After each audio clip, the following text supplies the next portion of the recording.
What's up, guys? In this video we're going to talk about the Sigma 5-speed short throw shifter from Dieselgeek, which I installed on my 2003 1.8T Turbo Beetle. Now this part will also fit any Mark IV Jetta or Golf, but I'm going to go over a quick review on this product for the Beetle specifically and also give you a bit of a how-to. Now before we get to the how-to part of this video, let's do a quick review of the Sigma 5 shifter. First thing you're going to notice is that it's going to take quite a bit more effort to shift through the gears. The original unit is pretty dang heavy, and I think what that does, it provides a little bit more leverage when you're rowing through the gears on the transmission. The new piece is very lightweight. It's made out of lightweight aluminum, and I think that the entire piece, the front to back piece and the side to side piece, is lighter than the factory front to back piece, which is this big honking piece of metal. So that's the first thing you're going to notice. It's going to maybe take a little bit of getting used to if you're used to having that really light shift. The nice thing though is that it's not as sloppy of a shift. It's very, very satisfying when you get it in and out of gear. It feels very crisp and not vague. It's very confidence inspiring. When you have it in gear, you know it's in gear, and I really, really like the way it drives now.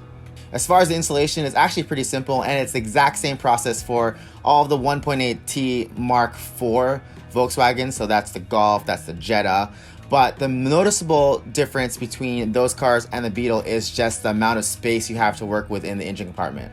The Beetle is quite a bit narrower, it's a lot more compact, and there's actually parts of this video where I was not able to get a camera in there so you could see what's going on. So what I'm going to do is I'm going to post links in the bottom of the description here to a couple videos that I used for the installation process to kind of give me an idea of what I'd be looking for. So the first video is from Dieselgeek themselves. This is a how-to video on how to install it. And there's also another video from Humble Mechanic which shows you a lot of great angles that I just was not able to give you on the Beetle because it's just such a tight space. So make sure, especially on the part pertaining to the adjustment process, readjusting the cable ends to the transmission, to look at the Dieselgeek and the Humble Mechanic videos to look for that part on how to lock the transmission into the adjustment mode. So with that, let's go to the how-to. Alright, first step, we're going to open up the hood, and to get to the transmission we're going to have to take out the airbox. So here I'm removing the clamp from the mass airflow sensor and pulling out the top.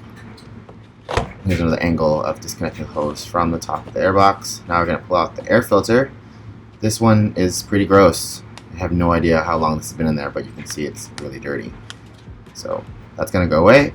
And in its place, we're going to put a K&N high flow air filter. That's pretty neat. Next, we're going to take out the bottom of the airbox. Let's pull that out. Now that's going to give us access to the old linkage. So to remove the front to back piece, you're going to compress the spring and twist it clockwise so that it holds it down. Then we're going to undo the bolt. I think it's a 12mm. Pull that out and gently remove the nut. We will not reuse that nut. There's a new one that's included. Same thing over here on this side. On the side to side piece, we're going to compress the spring and twist the lock down. And we're going to remove a thumb clip from the side there. Now it should just come out here with the teeth open, but there's a little bit of rust or some stuff on there. So I took a screwdriver and I had to go in there and pry it open. There we go. And freedom. Alright, so this piece did not want to come out very easily, so I stole a trick that I got from the Humble Mechanic where he took a 10mm socket, stuck it underneath the bottom there, and gently tapped on the tower linkage thing, the threaded part there. Just be really careful because if you break that, you're in really big trouble. So I'm just gently tapping it out until I break it loose and just lift it out. Just like that. Here's another view of where I set the socket and tapped to release the front to back piece. And then now we're going to clean this up because we're in there, might as well clean it up. I really love tubbo towels. They're really, really useful and just helps get the grime out. So much better. Next, we're going to insert the cable end of the new shifter onto the cable on the transmission, and then here there is a spot where there's a double teeth mark. We want to line it up with that black line on the new piece and just slide it down. Next, we're going to slide in the side to side onto the cable end, slide it in, and then you want to make sure that you have the plastic bushing so that when you put it into the little pivot spot, it goes in, and then insert the other side with the plastic bushing. So you'll have one on each side. Next, we're going to line up the two pieces, and you should use the part where it says this side up and put that on the top. Seems pretty obvious, but just in case you missed it, it's actually labeled there. Now we're going to put the thumb clip back on there, and we're going to use a new bolt, thread it on there by hand first, and then you're going to tighten it down to 20 Newton meters. On the inside of the car, we're going to lift up the shift boot, and there's a second one there for some weird reason. And under here, it's pretty gross, but you're going to take this pin that's provided by Dieselgeek and you're going to slide it in to the shifter shaft, and then also down into the shifter base. What this is going to do is going to lock the shifter in the home position so we can adjust the cables on the transmission. On the inside, there's another lock, but it's really hard to see, so you're going to have to refer to the other videos for that so you can see what it looks like. But now what I'm doing is I'm tightening down the first two screws that connect the shifter to the cables.